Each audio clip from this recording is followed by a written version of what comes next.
How's it going, guys? Oddly Unorthodox, back with the Total War run-through sort of gameplay, multiplayer, whatever you want to call it, if I want to blunder that intro any more than already possible. I am playing the Lizardmen today, which is something... I'm just trying to get a few different races. I've realised that I haven't really done many different races on my channel. It's very just been sort of Dark Elves. I did a High Elf one yesterday, Wood Elves. I feel like we should get a bit more variety. So I went with a Lizardmen army, a build that I thought would be sort of quite ideal for this sort of play style. I just went with a bog standard one, nothing too special in there. I suppose you could say Lord Croak quite special, quite a good unit. I hope to get a bit more use out of this toad than I have at the minute. So we've gone for a very simple triple Saurus with obviously Mace and Shield, then double Saurus with Spear and Shield, 4 squads of Chameleon Skinks, Krokgar on his dinosaur, a Bastillodon with Revive Crystal, and Lord Croak, who I've already mentioned. So, quite a flat sort of build, a very unfortunate choice of map, if I'm honest. They got a fair amount of cover on their army that wants to sit back and shoot, and we got cover on the army that wants to run up and punch him in the face. So, Imric on his horse, some Dragon Princes, we've got a Mage of Life, quite a nice well-rounded high elf army if I'm honest. We mooch up the Chameleon Skinks, obviously we've got Krokgar slinking through the trees. Lover and Seaguard are just such a good unit. And then I'll start to take fire by Sisters of Avalon. I think there's 2 squads of them running around. And then he's also got some White Lions sat back minding their own business. So we take the fight. We have to take it on the face because we managed to dodge the Dwellers are below there. But we have to take the fight on face value, mainly because I don't have much ranged. So he's going to send his White Lions over here, and then I'm going to send the Saurus Warriors over that got absolutely battered on the way here. So there was some mad friendly fire in that shot. Oh no, they just fell over, as they do. But we've obviously got Lord Croak, so we want to get a little bit of a bait going. Obviously got the Bastillodon just punching. We get our first cast of our ability, which he doesn't seem to notice, and he sends the Phoenix Guard in too, and it just absolutely annihilates, 500 gold value, and then we drop a small one on top of the Phoenix Guard, and bang. 2 squads just absolutely, it shatters the White Lion straight off and breaks the Phoenix Guard. 40 units just off those 2 casts alone. I'm going to get some gains up with Croak on some sort of armies that I think maybe he'll be better in, and we should be able to go from there. The Bastillodon's just going wild, and we are pushing through. Sadly, I did leave my Chameleon Skinks to sort of die over here. They are not doing much. Not a great fight this one for Imric. Yes, he's on the Bastillodon, but he doesn't do really that much damage to it. This Guardian spell would have been way better over here on top of Imric, because he's poisoned, even with his buffs procced, he's taking those reduced stats from the poison. And meanwhile the Dragon Princes are trying to kill my Lord Croak, but I think they're going to break before they manage. But they do manage to do a good amount of damage to him. We do pop the Rev Crystal on him. Such a cool little attack animation.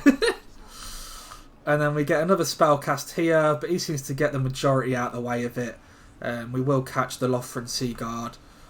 Fair amount of damage. You look at Lord Croak, he's on 1700 value, so definitely getting my money's worth. We managed to shut down the Eagle Claw Bolt Throwers. And then we're just really getting sort of into the muck of it. It's very unfortunate that they got the benefit of the trees. But, we will refine this army the more we play it, and hopefully you guys will start to see some improvements. So, we've got the White Lion Guard. The White Lions of Trace getting bopped by Croak as he does his weird little attacks. His little frog attacks. Being battered by Kermit. And then we beat them to death in the trees. And it's not actually going too bad for me. My ally is not having as much as a fun time. He's not doing bad, but I believe he does end up losing this fight actually. The Sisters of Avalon go over to help him, and we just sort of chop through them. No point sending Krokgar here. I should have just ran Krokgar away and maybe chased off the Dragon Princes. We do hit the Mage of Life in a second, but she actually proves to be quite a handful. I thought he brought the Mage of Life for healing, but by the looks of it, I didn't actually look at what spell she had, and it's literally just for Dwellers of Below. I've seen a lot of people bring that just for that, because Dwellers of Below is quite strong at the minute. So he's gone to set up all of his units back here, realising that this is pretty well and truly lost. And we take a little bit of damage from that Dwellers, but it is such a strong spell. It's really quite unreal how strong that actually is. Krokgar just does not seem to want to kill it, but I suppose he's anti-large, and she is not large because she's not on horse, she's just on foot. So we just end up jankily knocking it over constantly. Yeah, sadly my Demon ally does not seem to be having such a great time either. But he won his fight, so it's more than I can say for me, so well played to him.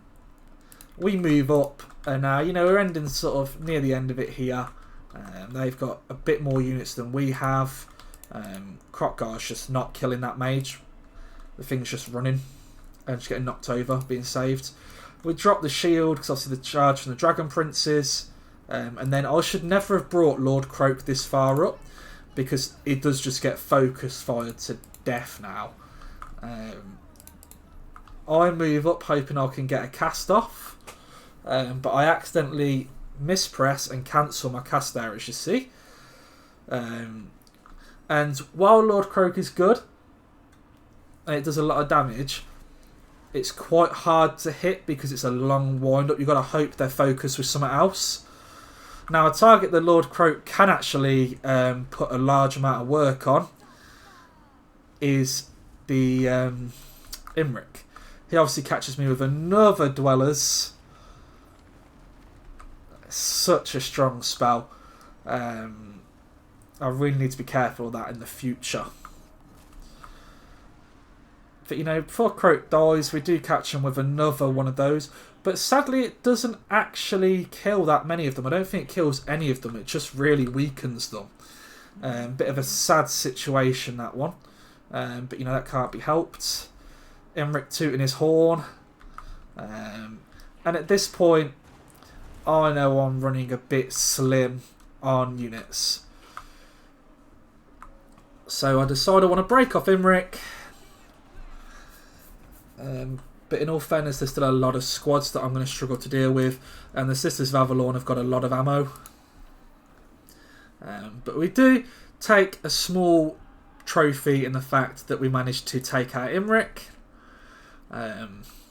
So I did know at this point it was quite lost. I've got some small forces left, but he's still got, you know, some Lothran Sea Guards, some Phoenix Guards, some White Lions Chase. They're all coming back, whereas I'm down to my sort of last 2-3 squads.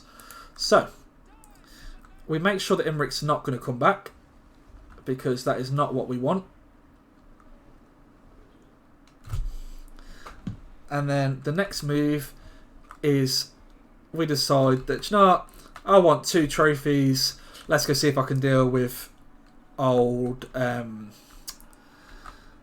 over there. Or is it Cetra? Who is it they're using? Cetra on his chariot. Nice choice. But yeah, as you can see, they've got a lot of archers left, and he's still got a large amount of forces that I really haven't got enough to deal with this. And probably shouldn't have took this charge to the face. But yeah, you know, we are trying our hardest. We get into the Sisters of Avalon. Tried to cause as much damage as possible. But I'm not afraid to admit I lost my side of the battlefield. If I had won my side of the battlefield, the battle was probably won. You know, Krotgar at this point is teetering on breaking. But you know, he's done some good work. And then I decide with my last stand, I know exactly what I'm going to go do. We've got old Setcher over here healing himself.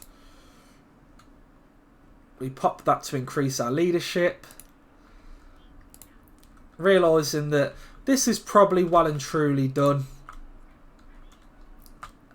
And as you know, we managed to shatter some more units.